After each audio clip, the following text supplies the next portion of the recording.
Hello everyone, आप सभी का फिर से एक बार स्वागत है मेरे यूट्यूब चैनल में जिसका नाम है commerce treasure. In this video we are going to continue our discussion on KSET 2018 paper 2 commerce. I have already discussed the first 80 questions in 4 different videos. I am putting the playlist in the description as well as in the I button, and in this video I am going to discuss the last 20 questions which includes income tax questions. So without wasting much time, let us go to the last 20 questions of this paper. The interest rate at which banks can borrow funds in marketable size from other banks in Indian interbank market is Repo-Rate, hard currency, LIBOR, MEBOR. So this is MEBOR, which stands for Mumbai Interbank Offer Rate. The next one is match the following type of question, wherein you have been given 4 ways of FDI, that is foreign direct investment, and some points about those 4 ways. Greenfield. Now greenfield strategy is a strategy wherein you are starting a project in a foreign country right from starting to construct a building. Therefore it is nothing but it is a work on which no following prior work has been done. Brownfield strategy is nothing but it is a strategy where already some building has been established and you are modifying it or upgrading it to expand the business. Therefore it is modified or upgraded. Greyfield strategy is nothing but it is an land which is economically obsolete or which is outdated. Therefore option number A will be right answer for this greyfield strategy. And turnkey projects are the ways of FDI in which you design, construct, equip and lastly hand over the key to the person. So therefore option number 3 will be the answer for turnkey projects. Therefore A2 we have 2 options, B4 we have only one option, option number B. The next is match the following type of question. In list A, 4 institutions have been given, and in list B, the year of establishment has been given. ASEAN was established in the year 1967. A4, we have 2 options. SAARC was established in the year 1985. B1, we have again 2 options. NAFTA was established in the year 1994. So C2, only one option, that is option number A is right option. And European Union was established in the year 1993. A few important points that you can remember about these are: ASEAN stands for Association of Southeast Asian Nations. It has 10 members and headquarters of ASEAN is in Jakarta, Indonesia. Indonesia, Malaysia, Philippines, Singapore, Thailand, Brunei, Cambodia, Laos, Myanmar and Vietnam are the member countries of ASEAN. SAARC stands for South Asian Association for Regional Cooperation. Headquarters of SAARC is in Kathmandu,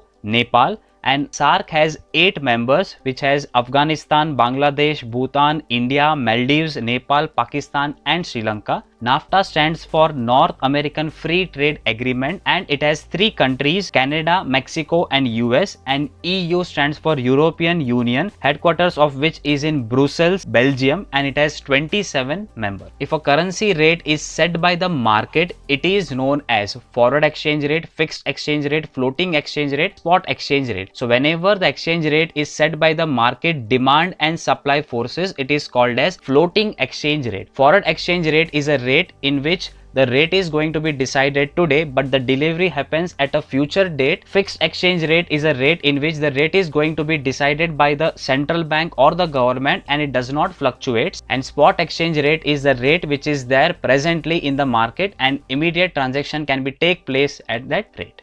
In list A, different types of bonds have been given, and list B, information about those bonds have been given. Masala bonds are nothing but these are the bonds which are issued outside India but denominated in Indian rupees. Euro bonds are bonds which are denominated in a currency other than the home currency. Samurai bonds are the bonds which are issued by non-Japanese companies in Japan, and FCCB stands for foreign currency convertible bonds, which are nothing but the bonds issued in foreign currency. So A3 we have 2 options, B4 again 2 options, C2 only one option, that is option number D.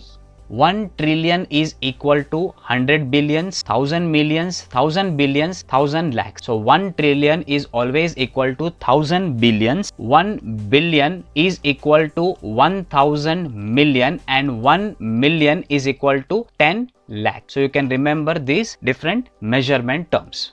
Exports are per se good and imports are per se bad is related to. So exports are good and import are bad was given in Theory of Mercantilism. Theory of absolute advantage was given by Adam Smith, who said that whenever a country has an advantage on one product, it has to export that product and import the product in which it has cost disadvantage in production. Theory of comparative advantage was given by David Ricardo, and he says that the country which has advantage in both the products should see in which product they have higher cost advantage, and that product needs to be exported and the remaining product needs to be imported. Heckscher and Olin theory is nothing but it is the theory which was given by these two persons and which is also called as international theory of trade or factor endowment theory, which says that the country in which the factor of production is abundant has to export that product and which it has less should be imported to that particular country.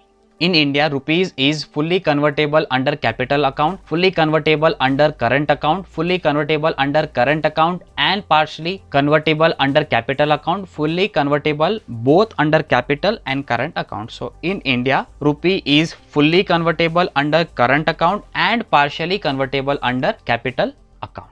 Which of the following is not an objective of FEMA? FEMA stands for Foreign Exchange Management Act, which was passed in the year 1999 and it replaced FERA Act, which stands for Foreign Exchange Regulation Act. Removal of restriction on drawal of foreign exchange for the purpose of capital account transaction. No, this is not the objective of FEMA.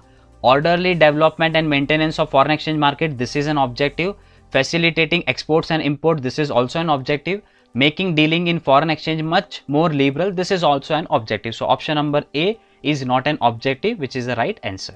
FDI flows to oligopolistic industries are a reflection of strategic rivalry between firms in global marketplace. Yes, this is correct assertion, and the reasoning which they say is what one firm does can have immediate impact on major competitors. This is also correct. So both assertion and reasoning are correct in this question.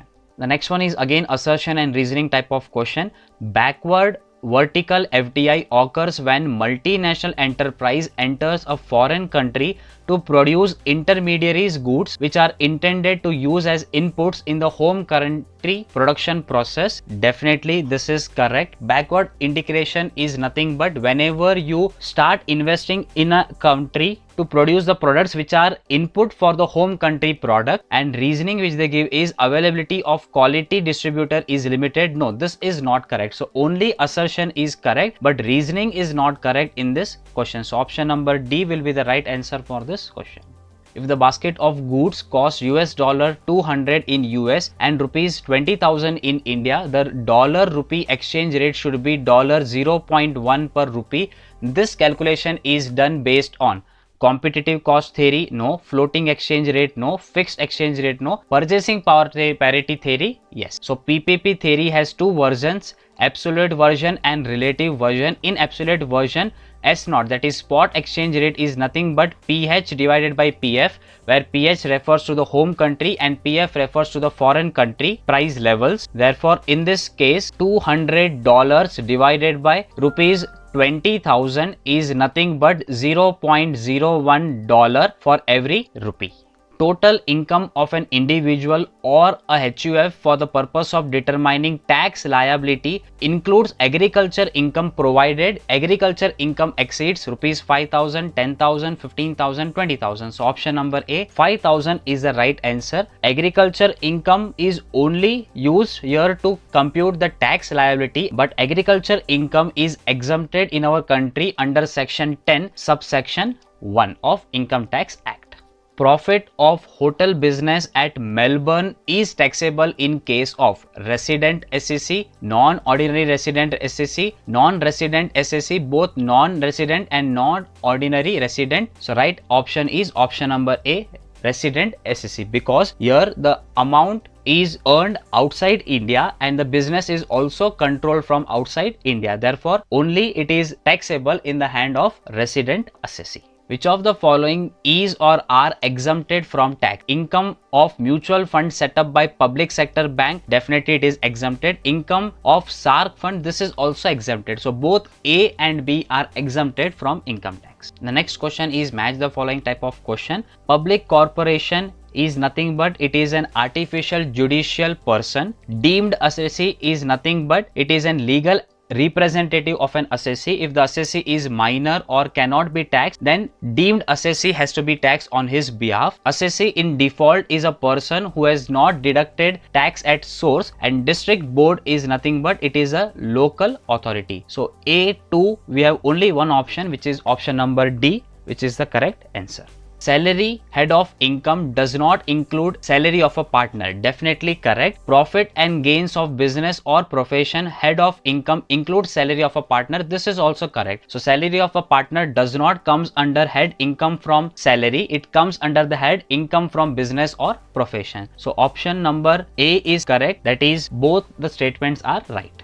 Rental income from the staff quarters provided by an employer to his employee is taxable under the head income from house property, income from business or profession, income from other sources, income from salary. So whenever an employer gets rental income from his employee, it is taxable under income from business or profession. Standard deduction for the expenses incurred except interest is allowed for deduction from annual value at 30% in case of let out property, self-occupied property, deemed to be let out property, both let out and deemed to be let out property. So option number D is correct. For SOP, standard deduction is not given. For LOP and deemed to be LOP, standard deduction of 30% is given. Deemed to be LOP is nothing but if the assessee has two houses, the first house in which he lives can be treated as SOP, that is self-occupied property, and the house which is vacant is deemed to be let out property, and if he has given one more property on rent, then it is called as let out property. The last question of 2018 paper was Mr. X purchases a plant from Mr. Y for rupees 7 lakh. Then Mr. X sells it to Mr. Z for rupees 8 lakh. The written down value of the plant on the date of sale by Mr. Y was rupees 4 lakh. After purchases, Mr. Z leases it to Mr. Y. The cost of acquisition of plant for computing depreciation in hands of Mr. Z would be. So whenever there is a sales and again lease back, depreciation always is calculated on basis of written down value. That is, in this case, the written down value of the asset is rupees 4 lakh, which is option number A. So this concludes the 2018 paper of KSET. If you want me to make more videos on previous year papers, do comment me in the comment box. And if you have any doubts regarding to this paper, you can comment me. If you haven't subscribed my channel, please subscribe my channel and also press the bell icon so that you can get a notification as soon as I upload a new video. Share this video with your friends and let us meet again in another video.